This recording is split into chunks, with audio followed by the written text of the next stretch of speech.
China and the U.S. account for 40% of the world's GDP. Almost half of the world's gross domestic product is wrapped up into America and China. This is why this matters so much. These are the two biggest countries in the world in terms of consumers. It's in America's best interest to not try to bully everybody around the world, especially not try to bully China. China's a big time player on the world scene. As a country, you got to know when and who you can toss your weight around to. It's in America's best interest to come to a trade agreement. There was some positive things that came out of the weekend. Both nations agreed over the weekend to implement a 90-day suspension of these increased tariffs that had gone into effect. Look, I really don't understand how Americans are waiting for America to fail or wanting America to fail. Look, I'm a guy that's in America, so I want America to win no matter who the president is. These people that want to see the President Trump fail, or you want to see America fail, or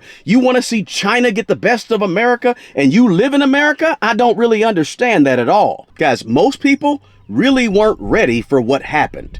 We actually had good news regarding these tariffs over the last couple of days. Trump's team met over in Switzerland with China, and really it was good results for everybody. It was sort of a win-win, and I want to explain that to you on this quick video. And if you get value from this video, do me a favor, smash the like button for me. So I'm going to talk about what happened, but I also want to talk about what we should be doing as consumers moving forward in terms of preparing, just in case, right? Yes, we had good news this weekend, but you just never know.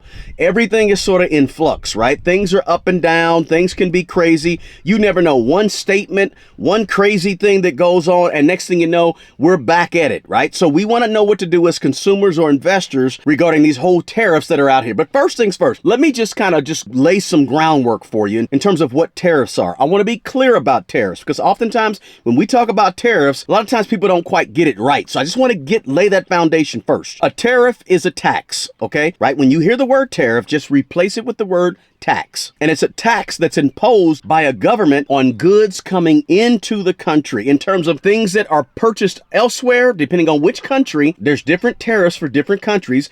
In one country, it might be a 10% tariff on goods coming in from that country. On a whole other country, it might be 100% tariffs on goods coming in from that country. So it's just a tax that's imposed by a government on goods coming into that country from another country, right? Imports.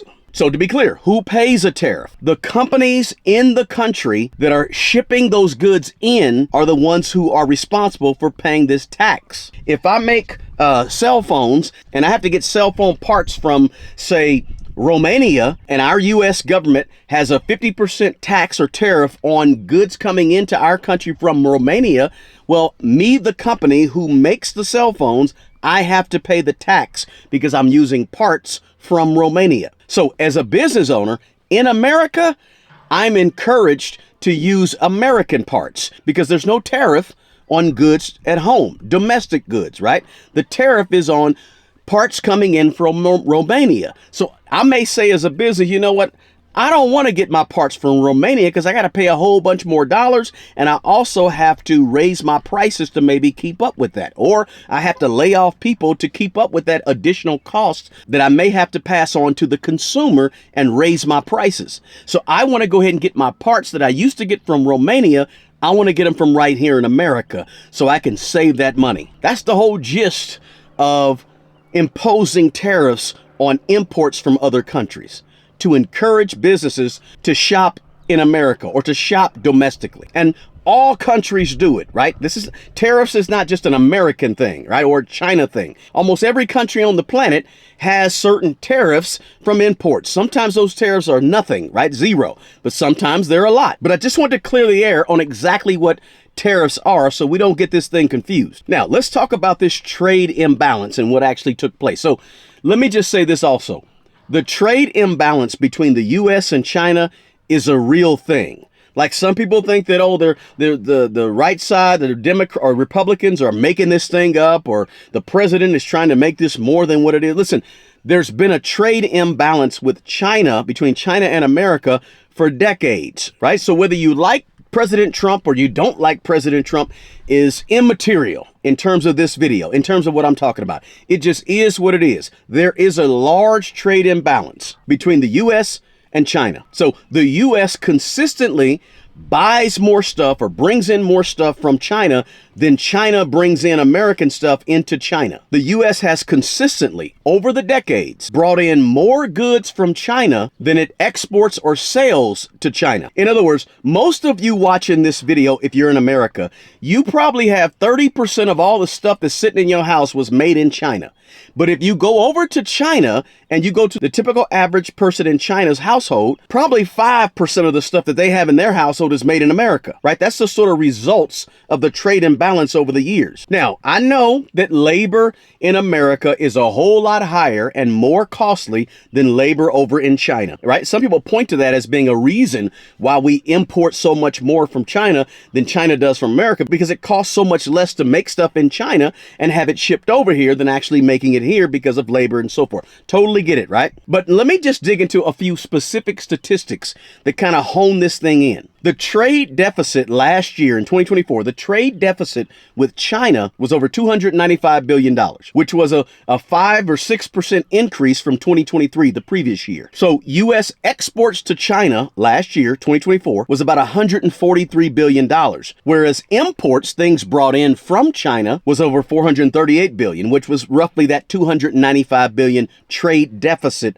that America had with China in 2024. So that sort of illustrates, to let you guys know exactly what the trade imbalance really is, right? Just so we're clear, the trade balance is a real thing. It's not some made up thing by one side of the aisle versus the other side of the aisle. It's not something that was politically made up out of thin air just to make more money for the rich or make more billionaires, right? It's none of that. It's a real deficit that many presidents have talked about and made statements that they were going to do something to balance out that trade differential, but it hasn't really come to fruition. And in fact, the trade imbalance between the U.S. and China has really got worse over the decades, right? There's been a lot of trade policies. There's been a lot of political talk and banter back and forth about what we're going to do, what we're not going to do, what we should do to bring this thing more into balance, and it's only gotten worse. But here's what happened. Over this past weekend, well, prior to the weekend, America raised its tariffs on China way up there. And then China retaliated and said, you know what? We're going to raise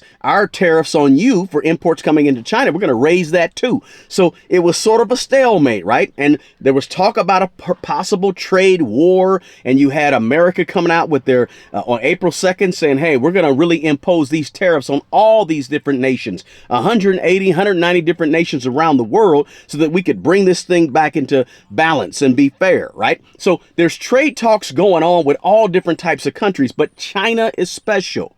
Why is China so special?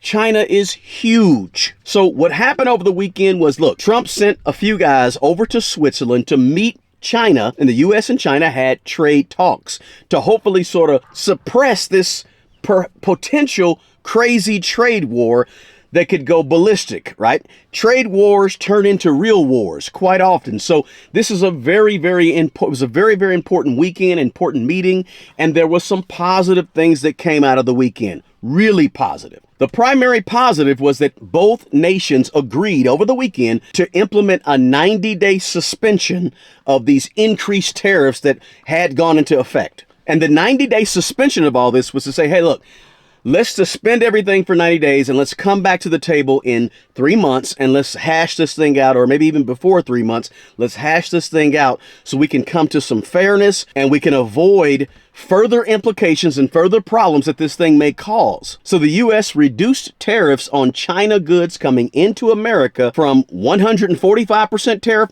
down to a 30% tariff, which is excellent, right? Because we had elevated it up to 145%. Now we brought it down over the weekend to 30% during this 90-day suspension. And China, in turn, agreed to cut its retaliatory tariffs that they had levied on the U.S. from 125% down to 10%. So now we're looking at 30% on all goods coming into America from China over the next 3 months, and only a 10% tariff on goods being imported into China from America. So a win-win. This is a good thing. Most people were not expecting this so soon. Most people had no idea what was about to happen when American officials went over to Switzerland to have these talks with China. So this is a win-win. This is a good thing. It's a good thing because the markets were being strained and severely being affected by these tariffs. And it gives these two powerhouse countries time to really negotiate. But remember, there's already some existing tariffs that are in place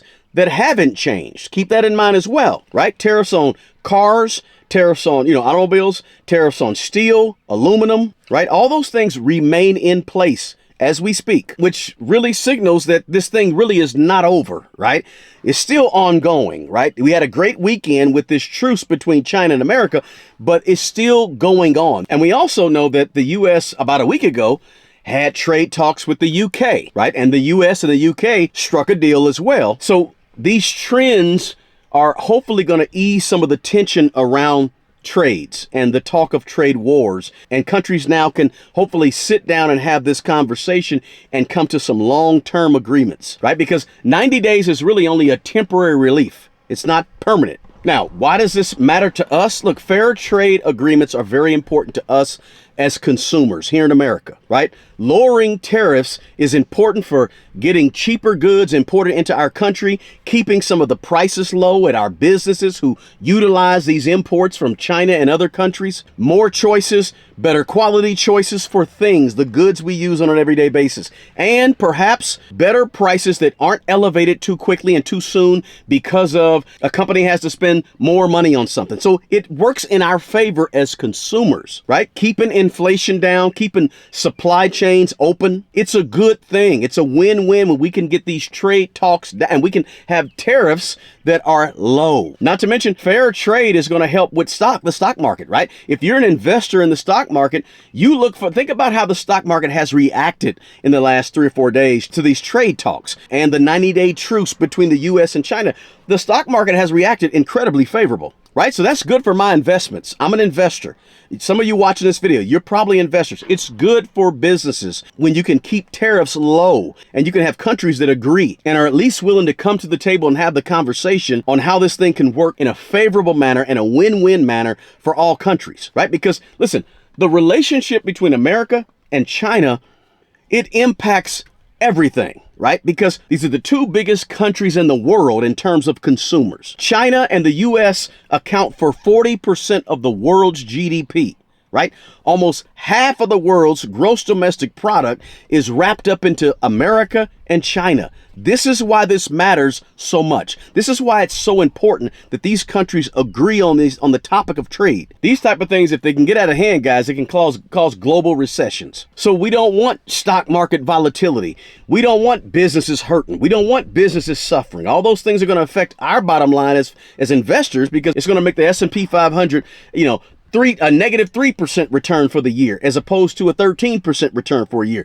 These things can really have a ripple effect on the global economy, not just our own economy in America. The influence that you have in terms of trade, that's power. One of the reasons America and China are two of the top powers in the world is because of their consumption numbers. How many consumers are actually there? And if these consumers are affected negatively because of tariffs, it can affect the world. When America and China agree on trade and tariffs, it's really about protecting jobs, because ultimately jobs are affected when businesses aren't doing well or businesses have to pay a whole bunch of money for imports.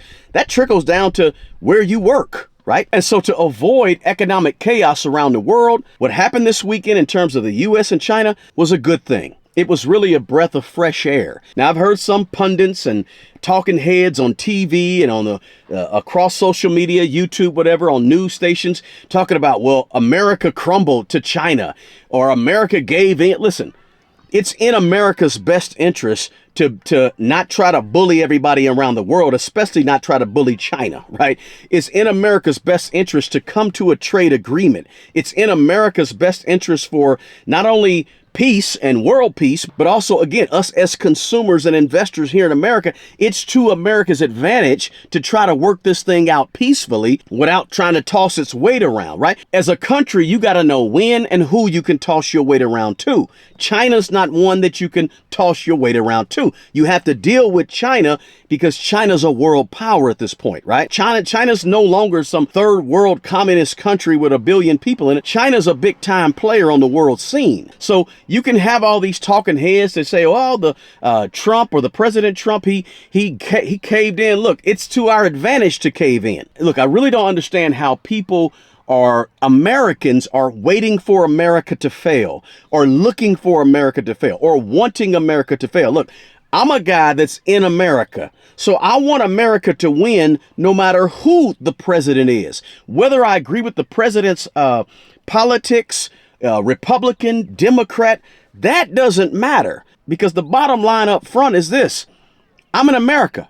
And I'm an American, so I want to see America do well. I want to see America win. Not necessarily that I want to see other countries lose. I don't want to necessarily see anybody lose, but in the end, I live in America. So these people that want to see the President Trump fail, or you want to see America fail, or you want to see China get the best of America, and you live in America, I don't really understand that at all. What do we do at this point as consumers or American investors? In my opinion, we really need to be prioritizing essentials. Again, yes, we had a good weekend in terms of a potential trade deal and a 90-day truce, so to speak, right? But it's not over. There's still some tension in the air. We still need to be taking precautious measures as consumers, precautious measures as potential investors, right? So here's a few things that we should be doing. Prioritize those essential things, those needs. Maybe you have to put some things on the back burner for a while. The new car, the vacation, the concert tickets. Some of those things you got to chill out with for a minute. And maybe you need to be stocking up on some,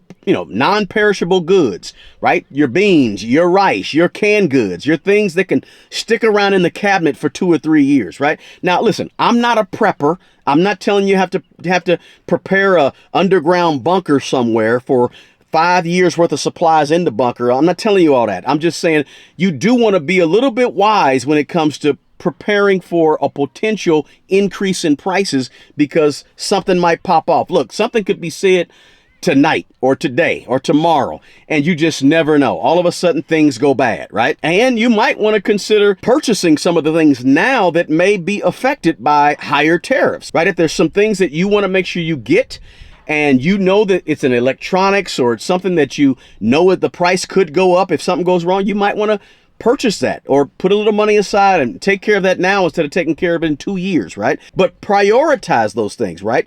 Essentials first, needs first. Just be a more wise consumer who's a little more conscientious about what you're spending money on. If you've been doing that already, guys, let me know in the comments below and just say, "Hey, I've already been preparing." Let me know how you're preparing in the comments below. I read the comments, and sometimes I learn a lot from the comments. So drop that comment below if you're somebody who's been prepping, or you want to prep, or you're thinking about prepping, or you've already started gathering some things. Let me know in the comments below. And also, if you're an investor, you want to maintain a little bit of liquidity if you're an investor. I'm not saying you got to have all your money in cash. Matter of fact, you don't want to have too much money in cash. I talk about that all the time on this channel. But if you're an older investor and you're a little leery about the markets, we know the stock market's been down this year, right? Year to date so far. But if you're a little leery about the stock market, you can always suggest people, if you're old, in your older years, you're over 55, 60 years old, 70 years old, and you're actually trying to access the cash that you've been investing for 20, 30, 40 years, I always suggest to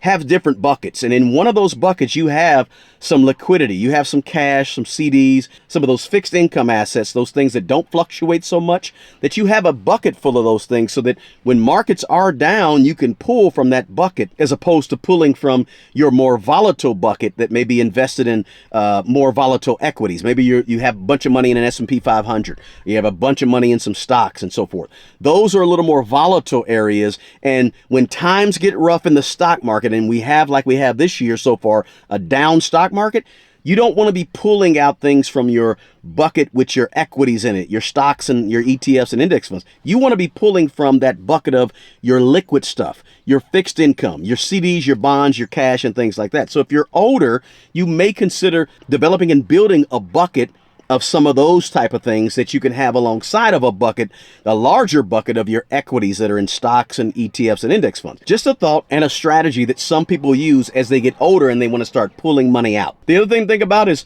large cap sectors are typically less affected by tariffs than small cap sectors when you're an investor. And the big thing is this: stay informed, right?